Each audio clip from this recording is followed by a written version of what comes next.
Okay, though, so in this section 4.1, we are going to focus on angle. And so when we define an angle, we need to be well aware about what is the initial side, what is the terminal side, what is counterclockwise, what is clockwise. Why? Because we always define a positive angle when it's when you go counterclockwise, and it will be negative when the rotation is clockwise.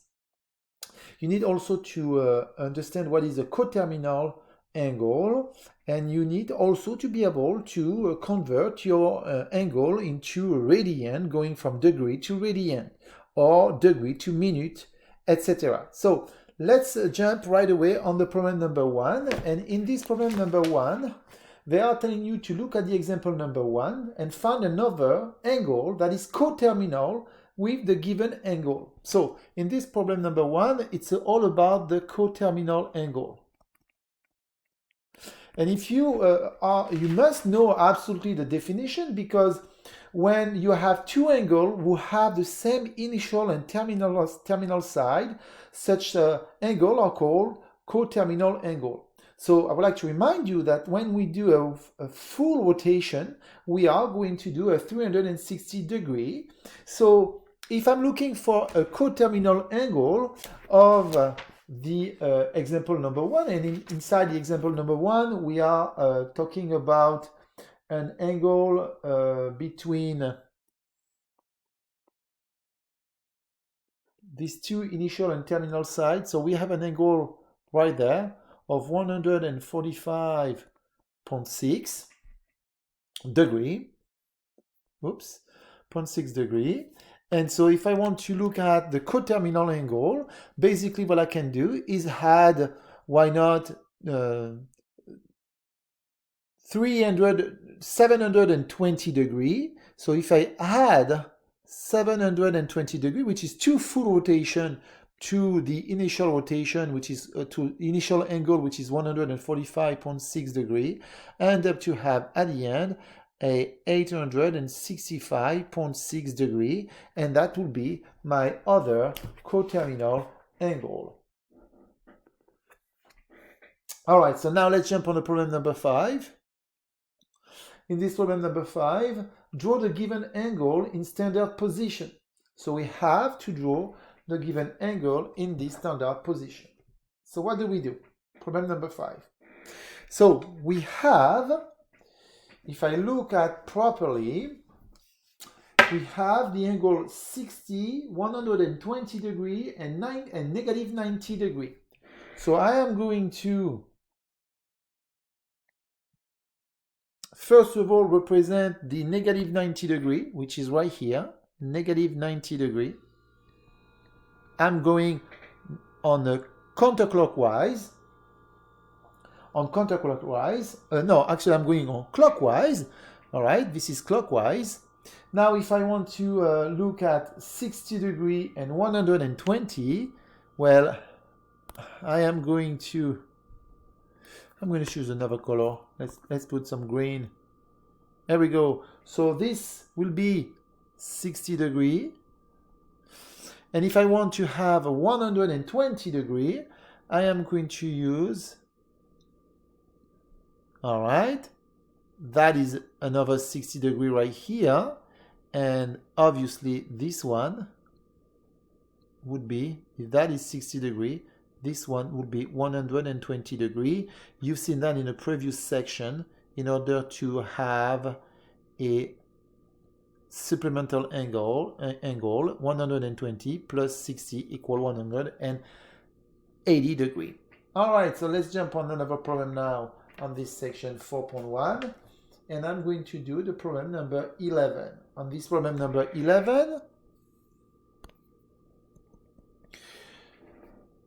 determine one positive and one negative coterminal for the angle, for each angle given, and the angle they are giving you is negative 150 degree. And the question is, I repeat, determine one positive and one negative coterminal angle.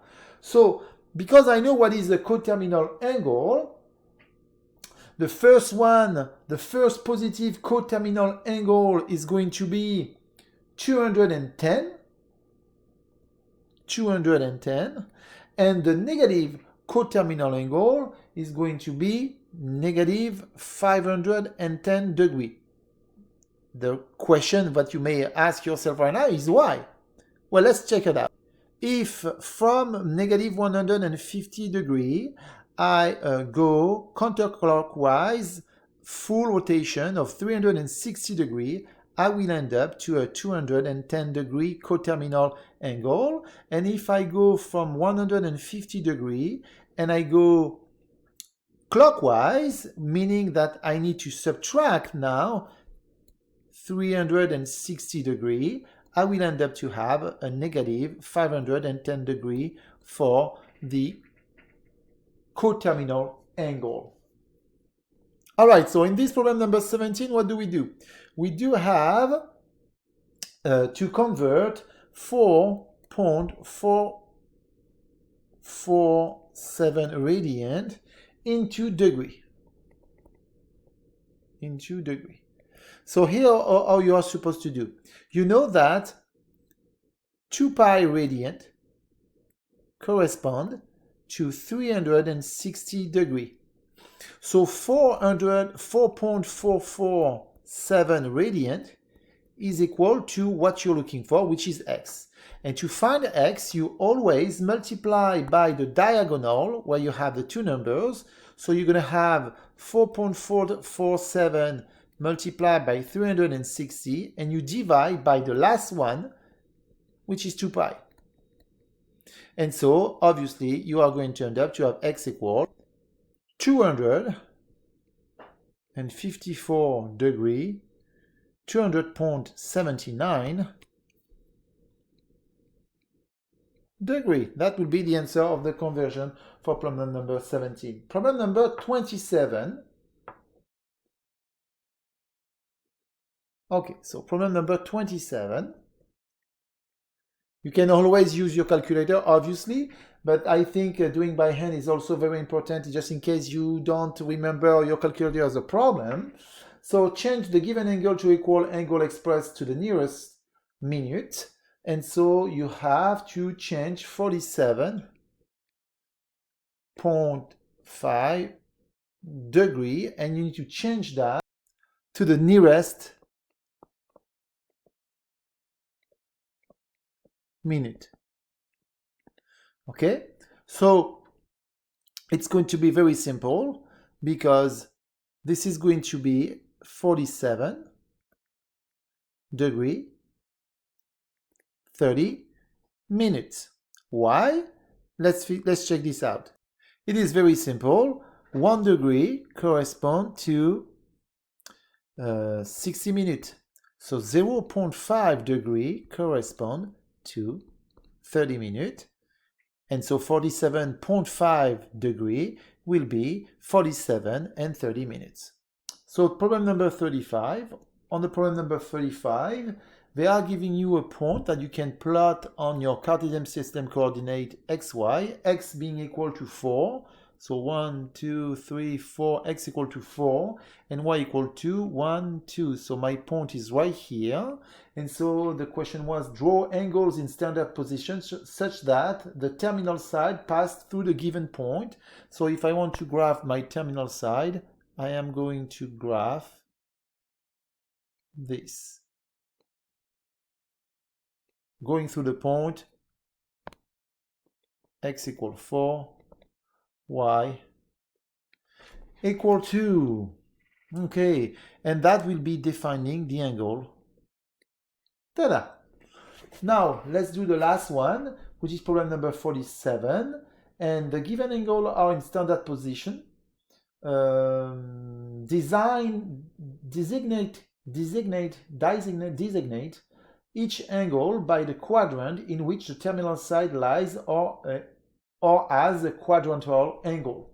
So we have in this problem number 47